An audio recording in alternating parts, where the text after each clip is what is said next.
Hi friends. So எல்லோரும் நல்லா இருக்கீங்கன்னு நம்புகிறேன். ஸோ ஆஃபீஸ் கிளம்பியாச்சு. இன்னைக்கு ரொம்ப நாளைக்கு அப்புறம் நான் ஆஃபீஸ் போகிறேன். ஸோ சிஸ்டம் இஷ்யூ வந்துச்சு. ஐடி டீம்லேருந்து வர சொன்னாங்க தான். ஓகே போயிட்டு வரலாம், ரொம்ப நாள் ஆச்சு ஆஃபீஸும் பார்த்தாச்சு, கிளம்பியாச்சு. இதுதான் இன்றைக்கி என்னோடய அவுட்ஃபிட். ஹை கைஸ், ஃபைனலாக டிஎல்எஃப்டில் வந்தாச்சு. ஸோ என்ட்ரன்ஸில் எடுக்க முடியல, என் கையில் சிஸ்டம் இருக்கிறனால. ஸோ இதுதான் எங்கள் ஆஃபீஸ். ஆக்சுவலாக இங்கே நிறைய ஆஃபீஸஸ் இருக்கும். ஒவ்வொரு பிளாக்லேயும் நிறையா. ஆக்சுவலாக இது ஒரு தனி ஒரு நாடு மாதிரியே இருக்குங்க டிஎல்எஃப். அங்கே ஆக்சுவலாக நான் முன்னாடி வேலை செஞ்சது அந்த பில்டிங், வேறு கம்பெனி. பட் இப்போ இங்கே தான், இங்கே 10th ஃப்ளோர் போகணுங்க. ஸோ இதான் என்ட்ரன்ஸ்.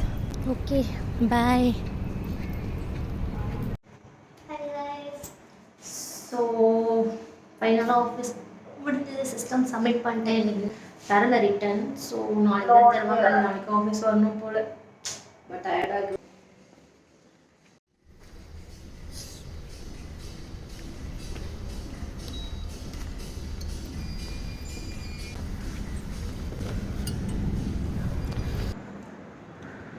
ஃபைனலாக வெளியே வந்தாச்சு.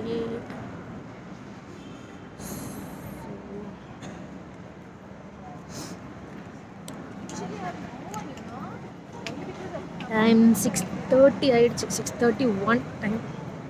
அதுக்கப்புறமா ஆட்டோ பிடிச்சி போகிறதுக்கு ஆகிடும். ஆக்சுவலாக கேப் உண்டு, பட் நான் ரோஸ்டர் போடலை. ஏன்னா 1 day 2 days தான் வந்து ஆஃபீஸ் வரேன். ஸோ ரோஸ்டர் நான் வந்து போடல, எனக்கு கேப் ரோஸ்டர். ஸோ அதனால் ஆட்டோவில் போயிடுவேன், கிட்ட தான். ஆக்சுவலாக நைட் டைம் டிஎல்எஃப் செம்மையாக இருக்கும்.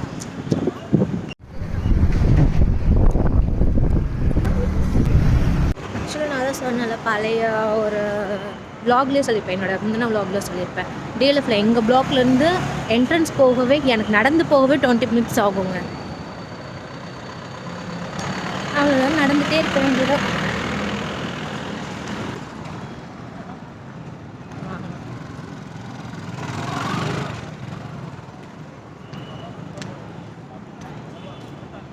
ஆக்சுவலாக நான் சொன்னேன்ல, இது வந்து நம்ம கேபில் வந்தாலுமே வந்து இங்கே நிற்கும். இந்த ரூட் இதுதான். இப்போ கொஞ்சம் அப்படியே திரும்பி பாருங்களேன், எப்படி நிற்கிது பாருங்கள். வண்டி அங்கேருந்து நின்றுட்டு தான் இருக்கும் என்ட்ரன்ஸ் வர. ஸோ அதனால் நடந்து வரதே பெஸ்ட்டு. ஃபைனலாக ரோட்டுக்கு வந்தாச்சு. இனி ஆட்டோ பிடிக்கணுங்க, அதுதான் பெரிய டாஸ்கே. இங்கே பார்த்தீங்களா, இந்த லைனில் நின்று நம்ம வந்து ஜீப்ரா லைனு அந்த வழியாகவே போய் இங்கே நிற்கணும்.